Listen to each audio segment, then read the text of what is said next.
Note the disclaimer, and remember that my Patreon supporters got to see preview images, work in progress shots, and high resolution shots of the completed figures. If you want to join them, even the smallest donation helps. Link is in the description below.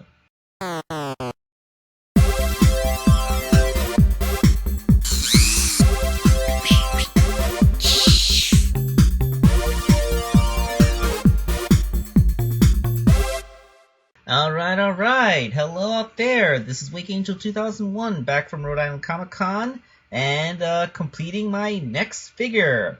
This is for Chaoshog17's commission. It is Bark the Polar Bear. Now, I have made Bark a couple times before, and the recipe is going to be pretty similar. It is an Eggman, for the most part, but with parts from Knuckles. One funny thing about this is that this is one of those cases where I only need the face and not the entire head. That's because on the Jazzwares Eggman figure, the head is kind of part of the sculpting of the torso, so it's not really a separate removable piece. So I have to cut the face off of the Eggman figure and then glue the Knuckles face onto that head. Of course, since Knuckles' head is a lot bigger than Eggman's head, it doesn't exactly fit. But hey, that's what we have the sculpting media for. Of course, Bark is a polar bear, and polar bears being so big means that naturally Bark is quite big, so it's actually very appropriate for him to be this huge.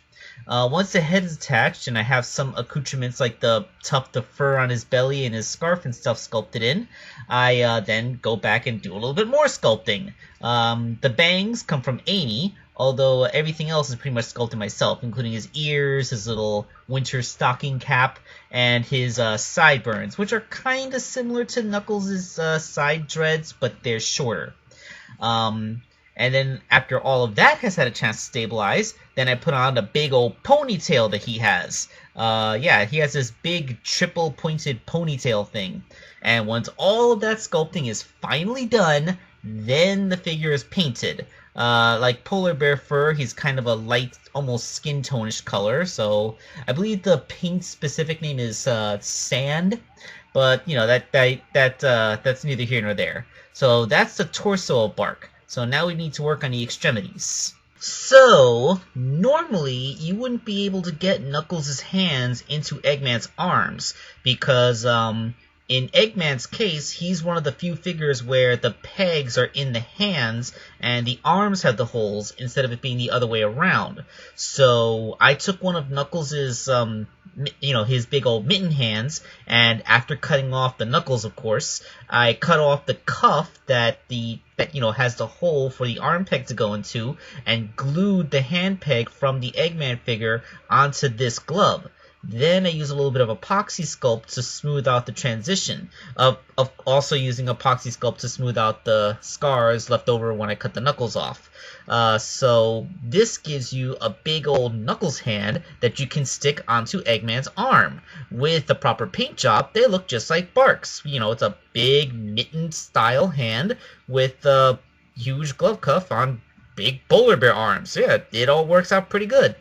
And then I had to make the legs. Now, normally, I simply cut Eggman's legs off at the thigh or try to swap out a pair of Storm legs. But this time, I came up with an idea, which I just had to try because I used this new brush-on crazy glue, which is more effective than the squeezy tube style crazy glue. So let me get into this, actually talk about what I mean. Okay, so here is Eggman's foot. Yes, the toe had been chewed off. I can only imagine that the previous owner of this Eggman figure either had a teething child or a puppy, but that's neither here nor there. You see, the lines that I drew are where I made the cuts. So, as you can see, I isolated the hip joint and the knee joint, and then I discarded the thigh and the foot.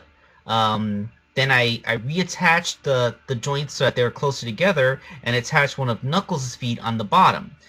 Here's a side-by-side comparison showing the original length of the Eggman leg with the modified shorter leg that has Knuckles' foot on it. After this, it was just a short paint job away from being turned into Bark's actual legs.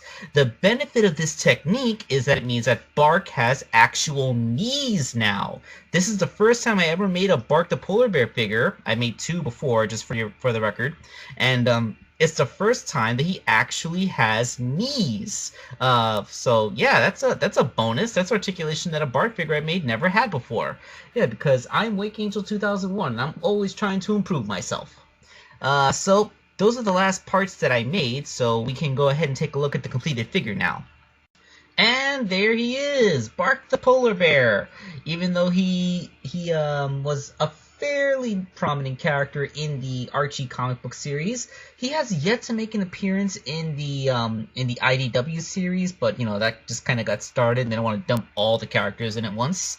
And he was in Sonic the Fighters, and I'm going to count his cameo in Sonic Mania, even though it was just Heavy Magician pulling her act.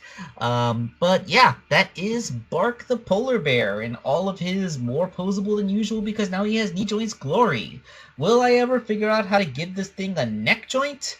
I highly doubt it, because of the way I had to sculpt the scarf in there. But you know, that would logically be the next step, I guess. So yeah, that's Bark the polar bear. I hope you guys all like this video, and I hope Chaoshog17 likes his figure. This is Wake Angel 2001, and we will catch you very soon with more videos.